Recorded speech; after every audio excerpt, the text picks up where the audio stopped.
High, welcome back to my channel. আমি মৌসুমি। আমার নতুন একটা ব্লগে তোমাদের অনেক অনেক স্বাগত। আজ হচ্ছে রথযাত্রা আর এখন বাজে সন্ধ্যা 7টা আর আমরা বেরিয়ে পড়েছি রথের মেলায়। ফার্স্টে যাব শিলিগুড়ি ইস্কন মন্দিরে। সেখানে খুব ভালো রথের মেলা হয়, বাট দিনের বেলা খুব ভালো প্রোগ্রাম হয়, তো তখন তো আসতে পারিনি, তো এখন পৌঁছে গেছি। তো আমার সোনামা দেখো না ঘুমিয়ে পড়েছে। ও না বাইকে উঠলেই না ঘুমিয়ে পড়ে। পরে অবশ্য জেগে গিয়েছিল, অনেক ডাকাডাকি করেছি তারপরে, তো এখন ঘুমিয়ে আছে। তাই ওর বাবা কোলে নিয়ে আছে। আমরা মানে ইস্কন মন্দিরে গেটের সামনে চলে এসেছি, তো ঢুকেও গেছি ইস্কন মন্দিরে।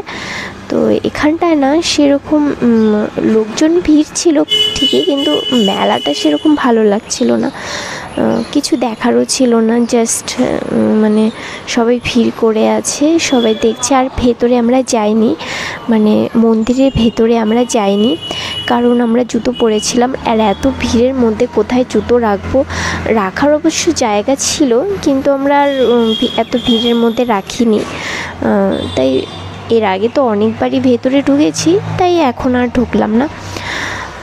বেরিয়ে মানে ওখানেই ছিলাম, পাশেই দাঁড়িয়েছিলাম, একটু ঘোরাঘুরি করছিলাম, সব কিছু দেখছিলাম।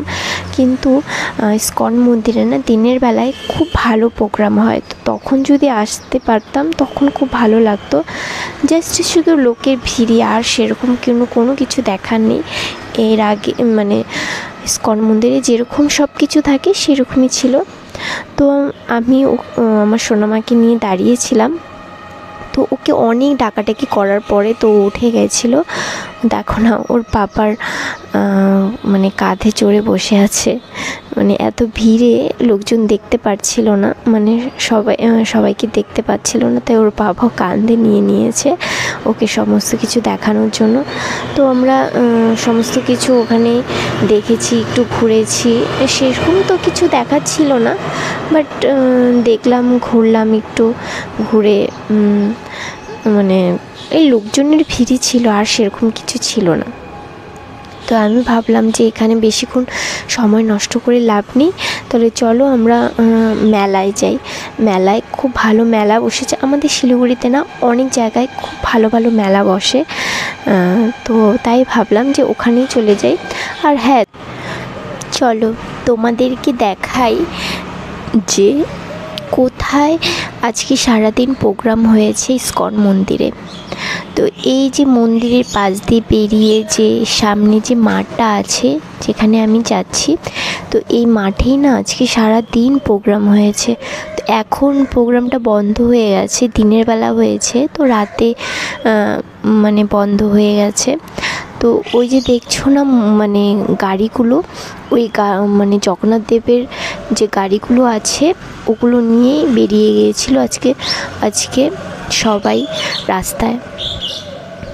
তো আমি ওই জগন্নাথ দেবের মানে গাড়িটা ছুঁয়ে একটু প্রণাম করে নিয়েছি। তো ওটা না ভিডিওতে আর রেকর্ড করতে পারিনি, কারণ আমি একাই ছিলাম। আমার সোনামা আর আমার হাজব্যান্ড এখানে ছিল না, আমার পাশে ছিল না, ওরা অন্যদিকে দাঁড়িয়েছিল। তো আমি একাই এসেছি। আর এই যে দেখো ইস্কন মন্দিরটা। তো এবার না আমরা বেরিয়ে যাব, কারণ এখানে সেরকম দেখার কিছু ছিল না, তো তার জন্য বেরিয়ে পড়ছি। তো এবার যাব আমরা একটু মেলাতে সেরকম তো থাকবো না, সেরকম জাস্ট একটু ঢুকবো, দেখবো, ব্যাস চলে আসবো। তো হচ্ছে যে মানে মেলায় চলেও এসেছি। তো এখানে চুড়ির দোকান ছিল, চুড়ির দোকানগুলো না দেখতে খুব ভালো লাগছিল। আর যে দেখো কত ভিড় হয়েছে মেলায়। তো আমাদের শিলিগুড়িতে না অনেক জায়গা অনেক বড় বড় মেলা হয়।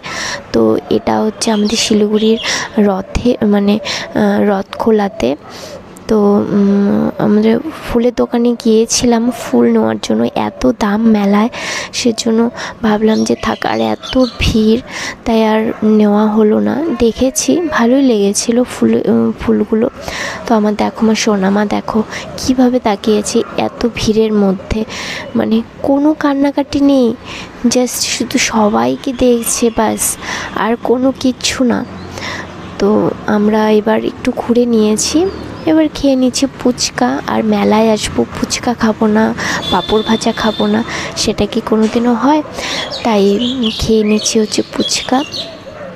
তো ফার্স্টে আমি খাচ্ছি, কারণ সোনামাকে নিয়ে তো আর ফুচকা মানে কোনো কিছু খাওয়াটা একটু টাফ হয়ে যায়, তাই আমি খেয়ে নিচ্ছি। এরপরে আমার হাজব্যান্ড এরপরে খাবে। তো সোনামা আমার কোলে ছিল, তো আমার হাজব্যান্ড খেয়ে নিচ্ছে।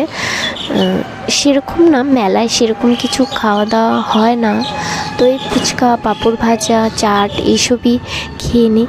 তারপরে দেখো আমার সোনামা দেখো আমাকে পাপ্পি দিচ্ছে, পাপ্পি তো দিচ্ছে না, গাল চেটে দিচ্ছে বারবার করে।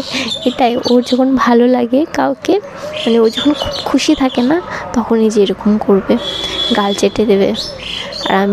আর আমি বলি পাপ্পি দাও, ও আমার গাল চেটে দেয়।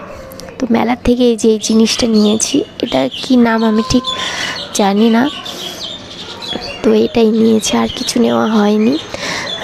দেখো না আমার সোনামাকে দেখো, পাপার মুখের থেকে মানে পাঁপড় নিয়ে কিভাবে খাচ্ছে, মানে ওকে মানে খেতেই দেওয়া হয় না, ও এইভাবে পাঁপড় নিয়ে খাচ্ছে। দেখো এক হাতে পাঁপড় নিয়ে খাচ্ছে, এবার দেখো আরেক হাতে নিয়ে পাঁপড় নিয়ে খাচ্ছে, মানে ওর এইরকম এত হাসি পেয়েছিল ওর এই কাণ্ড দেখে, মানে কি বলবো, ওর খুব ভালো লেগেছে খেতে। তাই তারপরে আমরা মেলা থেকে বেরিয়ে গিয়েছি, চলে আসলাম হচ্ছে জিলিপি নিতে, জিলিপি নিয়ে বাড়ি চলে যাব। তো বিটু ফোনে কথা বলছে, আমি জিলিপি নিয়েছি, তারপরে মিষ্টি নিয়েছি, 2-3 রকমের মিষ্টি আর জিলিপি নিয়ে বাড়ি চলে যাব। তো তোমাদের আমার এই ব্লগটা মানে রথযাত্রার ব্লগটা কেমন লাগলো প্লিজ কমেন্ট করো, কমেন্ট করলে আমার খুব ভালো লাগে, শেয়ার করো আর লাইক করো, আর প্লিজ সাবস্ক্রাইব করে দিয়ে আমার পাশে থেকো। বাই।